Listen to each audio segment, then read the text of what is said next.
तो नमस्कार दोस्तों, स्वागत है आप सभी का मेरी यूट्यूब चैनल स्टार्टअप स्टोरी में। तो आज की स्टोरी में मैं आपको शॉर्ट स्टोरी में गोपाल स्नेक के बारे में बताऊंगा। तो चलो शुरू करते हैं बिना किसी रोक टोक के। तो गोपाल स्नेक की शुरुआत बिपिन भाई हडवानी नाम के एक व्यक्ति ने की थी। तो बिपिन भाई हडवानी का जन्म गुजरात के भद्रा गाँव में हुआ था।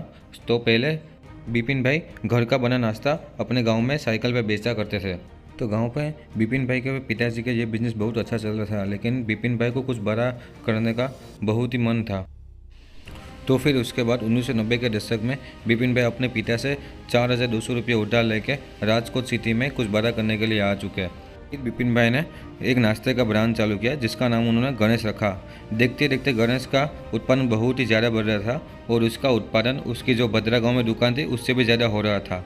फिर बिपिन भाई के उनके रिश्तेदार के साथ मतभेद हो गई और उसके कारण बिपिन भाई को अपना गणेश का दुकान बंद करना पड़ा।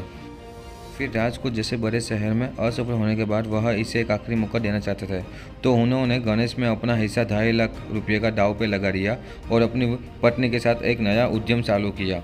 उसके बाद 1994 में शक्तिशाली गोपाल स्नेक का जन्म हुआ। बिपिन भाई का विचार बहुत सरल था। उन्होंने विचार किया था कि ग्राहकों को वही बेचो जो आप खा रहे हो। फिर उसके बाद बिपिन भाई ने 1 रुपये में चवानू नाम का एक गुजराती नाश्ता बेचना शुरू कर दिया। फिर एक नए ब्रांड के लिए नए मार्केट में वफादारी बनाना बहुत ही कठिन था, इसलिए बिपिन भाई ने राजकोट में घूमने के लिए फिर से अपनी साइकिल उठाई और बेचना चालू कर दिया। फिर बिपिन भाई ने सफल उत्पादकों का निर्धारण करने के लिए दुकानदारों और डीलरों के साथ बातचीत शुरू की और तदनुसार इन हाउस उत्पादन बढ़ा दिया। फिर बिपिन भाई ने एक गुजराती नाश्ता गाथिया कई सफलता के साथ गोपाल की बिक्री में बहुत ही बड़ा आंकड़ा छोड़ दिया। वो 1 करोड़ के आसपास पहुंच चुका था। फिर बिपिन भाई ने शहर के बाहर भी एक बड़ा आउटलेट खोला। फिर इसके बाद बिपिन भाई के उत्पादकों को प्लान से बाजार तक पहुंचने में बहुत समय लग रहा था, इसीलिए बिपिन भाई ने एक नया रास्ता अपनाया। उसने प्लान का उत्पादन शहर के अंदर ही शुरू कर दिया, जिससे बिपिन भाई की किस्मत बदल गई और 2012 आते तक बिपिन भाई का गोपाल स्नेक का टर्नओवर 100 करोड़ तक पहुँच चुका था।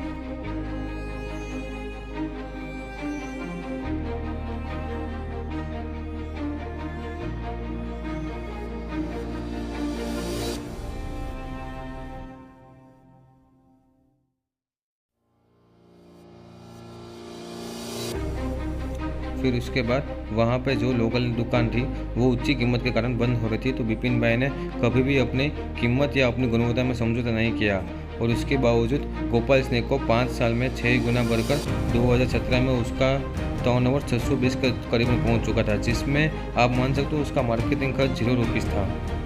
यह आंकड़ा 2021 में 1128 CR तक पहुँच चुका था और इसमें सबसे ज़्यादा गोपाल स्नेक का प्लेयर था गाथिया, जो कि एक गुजराती स्नेक है। फिर धीरे धीरे बिपिन भाई ने राजस्थान, महाराष्ट्र, मध्य प्रदेश में भी अपना बिजनेस चालू कर दिया।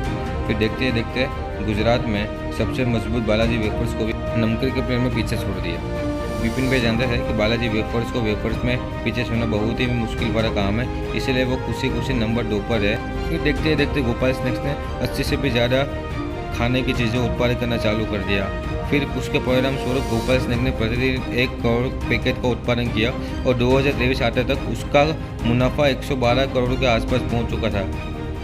तो अगर आज की बात करें तो गोपाल स्नेक्स ने एक एथेंटिक नमकीन सेगमेंट में दूसरे सबसे बड़े खिलाड़ी के रूप में अपना दबदबा कायम रखा है। इसके 3100 से अधिक कर्मचारी और 60 लाख से ज़्यादा विक्रेता हो चुके हैं, जो कि भारत के 12 राज्यों में प्रतिदिन स्वादिष्ट नमकीन को 8 मिलियन से भी ज़्यादा पैकेट बेचते हैं। तो बिपिन भाई विठल भाई हडवानी अपने पिता की एक सुनहरी पंक्ति की कसम खाते हैं कि यदि आप व्यापार बढ़ाना चाहते हैं तो कीमतें मत बढ़ाएं, इसके बजाय व्यापार बढ़ाएं।